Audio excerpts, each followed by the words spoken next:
ارشد عزیز مالک ہیں، سینئر صحافی ہیں. بہت شکریہ ارشد صاحب، آپ نے ہمیں وقت دیا.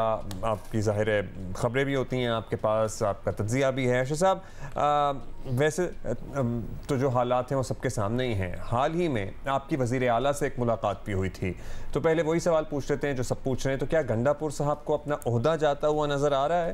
کیونکہ دوبارہ یہ خبریں گردش کر رہی تھیں کہ بانی پی ٹی آئی ان کی کارکردگی سے انتہائی غیر مطمئن ہے. جی بالکل، میری ملاقات ہوئی وزیر اعلیٰ صاحب سے، اور کافی طویل ملاقات تھی، اور اس میں بہت سارے ایشوز پر بات ہوئی. میں نے ان سے یہی کویسچن بھی پوچھا، اور آن دا کیمرہ بھی پوچھا، اور بغیر کیمرے کی بھی میری ان سے جب بات ہوئی تو لیکن وہ بڑے کانفیڈنٹ تھے. ان کا خیال تھا، ان کا کہنا بھی یہ تھا کہ کوئی ایسی بات نہیں ہے. یہ پارٹی کے اندر جو لوگ ہیں وہ ہی یہ سازشیں کرتے ہیں، اور ان کا یہی ہوتا ہے کہ کوئی نہ کوئی بات ایسی کر دی جائے جس سے یہاں پہ حکومت کو تھوڑا سا نقصان دیا جائے یا اس کو ڈی اسٹیبلائز کیا جائے.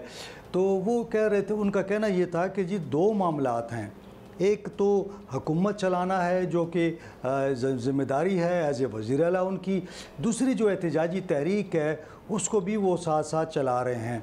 اب ان کا یہ کہنا تھا کہ جو حکومتی معاملات ہیں اس کے اندر وہ چونکہ یہ مینڈیٹ جو ہے عمران خان صاحب کا ہے، حکومت عمران خان صاحب کی ہے، لہٰذا ہماری پالیسیاں بھی وہی عمران خان صاحب کی ہیں.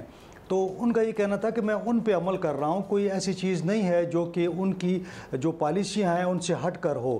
امن و امان کے حوالے سے بھی ان کا یہی کہنا تھا کہ جو بات آئی ان تک کہ جی امن و امان کے حوالے سے، تو انہوں نے کہا کہ میں تو پورے صوبے میں آپریشنز کے خلاف بات کر رہا ہوں، بلکہ میں کہہ رہا ہوں کہ دیکھیں جرگے بنائیں. اور اب ہم نے باجوڑ میں، مومند میں، خیبر میں، اورکزئی میں، ساؤتھ وزیرستان میں جرگے بنائے ہیں.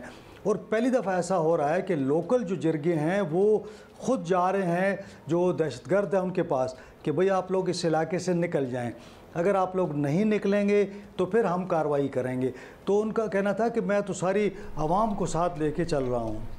اچھا، تو پھر اب کیا ہم ایکسپیکٹ کریں؟ آپ تحریک انصاف کی اس مہم کی بات کرتے ہیں جو آج آبویسلی اناؤنس بھی ہوئی ہے، آج شروع بھی ہو رہی ہے. پارٹی توقعات کیا رکھتی ہے، کیا ایکسپیکٹیشن ہے، اور ایگزیکٹلی انہوں نے پلان کیا کیا ہوا ہے، کیا حاصل کرنا چاہتے ہیں؟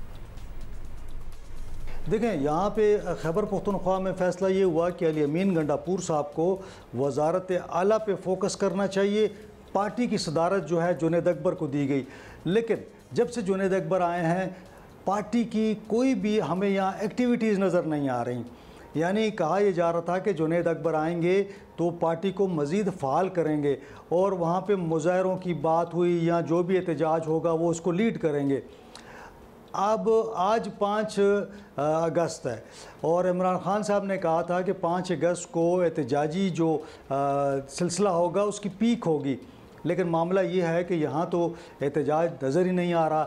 آج جو ہے پشاور کے اندر جو ریلی نکالی جا رہی ہے وہ وزیر اعلیٰ صاحب جو ہیں اس کو لیڈ کر رہے ہیں، اور وہ ایک جگہ سے شروع ہوگی، ہمارے حیات آباد کے قریب ٹول پلازا ہے وہاں سے شروع ہوگی، اور قلعہ بالِ حصار جو ہے اسمبلی کے قریب وہاں پہ آگے ختم ہو جائے گی. تو معاملہ یہ ہے کہ جو احتجاج کی بات ہو رہی تھی، اسلام آباد پہ چڑھائی کی بات ہو رہی تھی، اسلام آباد پہ حملے کی بات ہو رہی تھی، وہ معاملہ ختم ہو چکا ہے. اب صرف جو احتجاج ہے وہ ڈسٹرکٹ کی سطح پہ، تحصیل کی سطح پہ وہ ریلیوں کی صورت میں نکل رہا ہے. تو خیبر پختونخوا میں تو اسی طرح ہے کہ مختلف شہروں اور قصبوں میں چھوٹے چھوٹے جو مظاہرے یا جسے آپ ریلیاں کہہ لیں وہ ہو رہی ہیں. تو کوئی ایسا معاملہ نظر نہیں آ رہا کہ کوئی بہت بڑا احتجاج ہوگا جس سے حکومت پر دباؤ پڑے گا اور عمران خان صاحب کو یا بانی کو رہا کیا جائے گا. تو ایسا کوئی محسوس نہیں ہو رہا، اور پارٹی اتنی فعال نظر نہیں آ رہی. چلیں، یہ بھی پھر ٹھیک ہی بات ہوگی کہ وہ روڈ بلاکس اور بھی بہت کچھ ہوتا ہے ساتھ ساتھ. ایسی بڑی اگر بہت بڑی کوئی مہم ہو تو وہ ایکسپیکٹ نہیں کیا جا رہا ہے، کیونکہ جس طرح آپ بتا رہے ہیں کہ چھوٹی چھوٹی ریلیز اور گیدرنگز ملک گیر. اور اڈیالہ جیل کے باہر کیا صورت بنتی ہے وہ بھی ابھی پتہ لگی جائے گا، وہ بھی پتہ چلی جائے گا.